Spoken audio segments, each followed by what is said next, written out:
Oke, lanjut lagi. Tadi fintech lending, kemudian kita kilas balik. Fintech itu apa? Jadi fintech itu sebuah inovasi pada industri jasa keuangan yang memanfaatkan penggunaan teknologi. Produk fintech itu biasanya sistem ya, jadi menjalankan mekanisme transaksi keuangan yang spesifik. Nah, teman-teman, apa itu fintech lending atau fintech peer-to-peer lending? Jadi itu juga inovasi. Jadi disambungkan dengan fintech tadi. Jadi inovasi di bidang keuangan dengan pemanfaatan teknologi. Jadi pemanfaatan teknologi yang memungkinkan pemberi pinjaman dan penerima pinjaman melakukan transaksi pinjaman tanpa harus bertemu langsung. Nah, mekanismenya itu sudah disediakan oleh penyelenggara fintech itu. Makanya teman-teman bisa lihat di aplikasi Play Store ya, bahwa di situ banyak sekali yang menawarkan fintech ya, seperti itu. Fintech khususnya fintech lending ya. Nah, apa bedanya? Dari tadi ada fintech lending. Nah, apa sih bedanya? Kalau fintech ya, teman-teman sudah waktu itu membaca ada 7 jenis fintech yang bersifat umum dan tidak terbatas. Jadi tidak hanya terbatas pada pinjam meminjam uang saja, tetapi kalau fintech lending itu khusus untuk transaksi pinjam meminjam ya. Seperti teman-teman ketahui bahwa itu waktu itu saya jelaskan ada 7 jenis fintech yang berkembang untuk saat ini, tapi nggak tahu ya nanti kita berkembang lebih banyak lagi. Kemudian fintech lending itu khusus untuk transaksi pinjam meminjam saja. Nah, apa bedanya bank dengan fintech lending? Kalau bank dia menghimpun dana dari masyarakat, kemudian dana dari masyarakat ditabung di bank, bank mengeluarkan suku bunga kepada yang menyimpan dana. Kemudian dana yang disimpan di bank itu dipinjamkan kepada kreditur. Nah, si kreditur ini akan mengembalikan dengan suku bunga pinjaman yang ditentukan oleh perbankan. Nah, kalau fintech itu adalah pemberi pinjaman dan penerima peminjaman. Dia melakukan transaksi melalui perjanjian melalui sistem elektronik. Jadi tidak bertemu langsung. Nah, kalau perbankan sumber dananya pinjaman dari mana? Tabungan, deposito, modal, kemudian penerbit surat utang, seperti itu. Itu kalau perbankan. Lah kalau fintech lending itu yang memberikan dana adalah orang atau badan hukum yang memiliki dana dan meminjamkan kepada pihak lain. Seperti itu. Jadi itu ada bedanya. Jadi bisa dilihat dari kegiatan usaha, sumber dana pinjaman, pemberi pinjaman. Kemudian perhatikan tadi resikonya.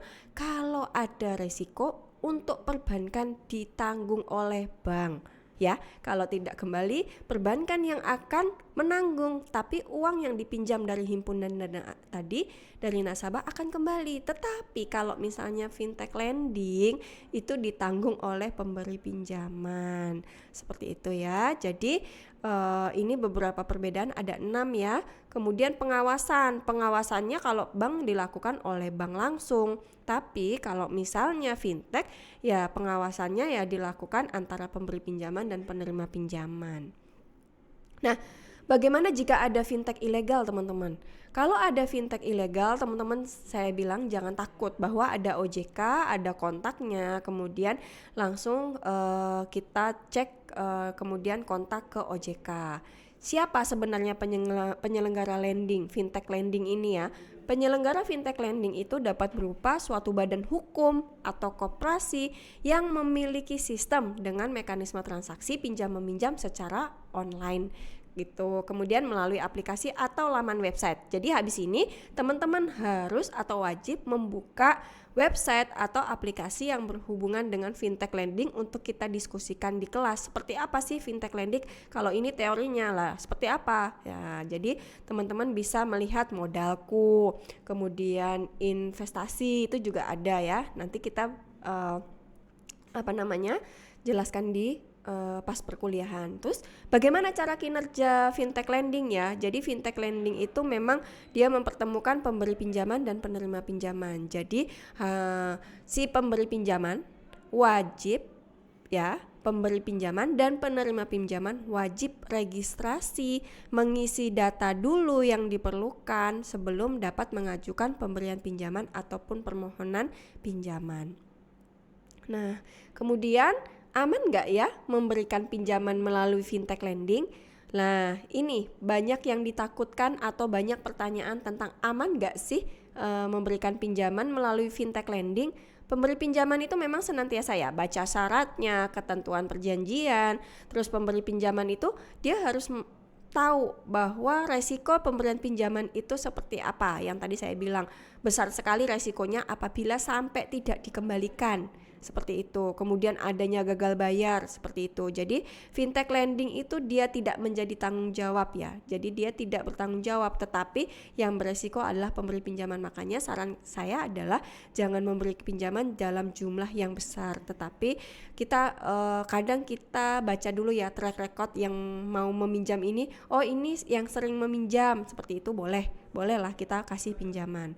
Nah, aman karena dia terdaftar di OJK, kemudian OJK secara berkala melakukan proses pemeriksaan melalui SOP keamanannya. Seperti itu ya. Jadi apa yang harus saya perhatikan?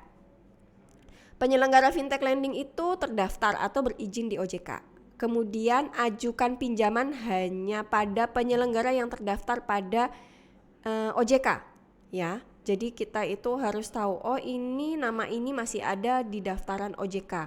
Kemudian yang ketiga, penerima pinjaman juga harus memperhatikan syarat dan ketentuan, pasal-pasal perjanjian pinjaman. Karena kebanyakan yang meminjam itu, yang penting aku entok duit, tapi perjanjiannya nggak dibaca. Misalnya tadi, waktu pembayaran adalah 90 hari, 90 hari ternyata lewat, seperti itu. Nah itu juga perlu kita pertimbangkan. Kemudian yang keempat, pengguna harus memahami adanya besarnya bunga pinjaman yang ditanggung dan mekanisme transaksi dari awal sampai kembalinya dengan ketentuan lainnya. Jadi yang intinya adalah harus dibaca persyaratan apa yang harus diperhatikan. Ya, kemudian kalau ilegal tadi ya segera cek legalitasnya, kontak OJK terlebih dahulu, kemudian ada nomor telepon, nomor WA-nya, kemudian ada Bitly-nya. Jadi di situ juga kalian bisa melakukan pendaftaran laporan ya bahwa ini adalah ilegal seperti itu. Nah, jadi kalau misalnya ada tawaran pinjol yang tidak pinjol ya istilahnya ya peer to peer lending yang ilegal tadi ya, coba ya segera hapus SMS-nya. Kemudian kita harus menjaga data pribadi kita ya, seperti itu. Jadi jangan langsung satset pinjam online atau peer to peer lending, harus kita perhatikan tingkat kehati-hatian kita. Mungkin itu sekian dari saya tentang peer to peer lending.